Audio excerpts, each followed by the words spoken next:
SGT kids, and welcome back to GNN, where every week we keep you informed on what God is teaching us in His Word. I'm Miss Jessica. And I'm Mr. Hattie. We've been studying the law of Moses, and today we're going to take a closer look at some of the laws that talk about oxen and see what God was teaching His people back then is still applicable today. As we read through the law, we find a lot of laws that have to do with animals, oxen, sheep, donkeys, and more. We read laws about borrowing animals and who is responsible for paying money if an animal is stolen or hurt. We read laws about who has to pay money if an animal destroys something belonging to someone else. These laws may sound really old, but they were really important.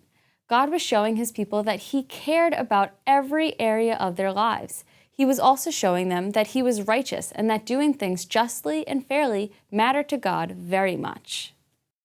To help make these laws seem more relevant, let's say this. Instead of owning an ox, let's say you own a Jeep.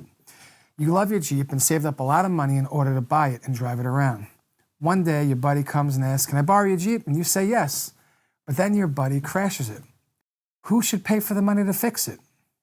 Now let's say that you were driving with your friend in the car when he crashed it.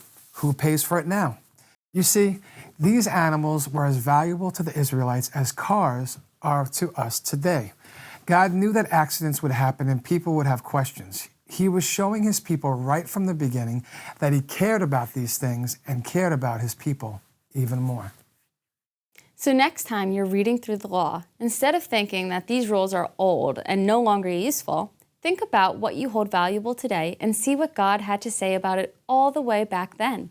God is just and righteous, and He wanted His people to be the same way.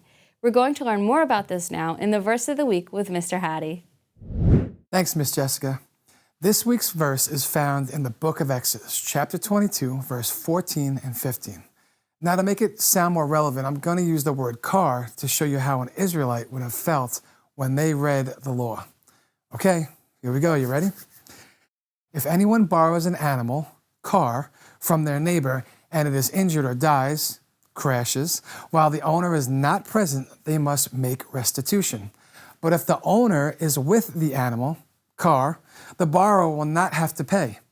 If the animal, car, was hired, the money paid for the hire covers the loss.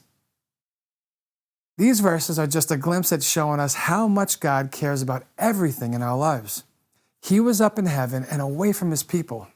His presence was with them in the tabernacle in the middle of the camp.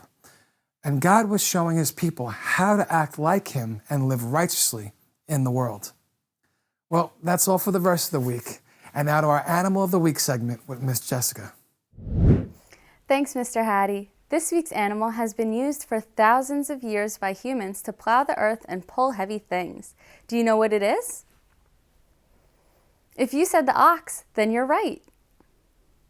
Oxen have been a part of human civilization for as far back as we have evidence. Oxen are like cows, but stronger and used to pull heavy things or till the earth.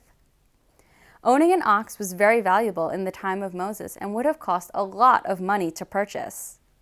Oxen can also be very dangerous because of their big horns, and there are also laws in the Bible about what to do if an ox hurts somebody with their horns. Oxen were just one of many animals that followed the Israelites in the desert. God knew that His people would be dealing with ordinary things every day that required justice and equity. He gave His law to show them what to do in every situation so that they would glorify and honor Him. Take some time today to thank God for caring about the things you care about and for already having answers to the questions you bring to Him.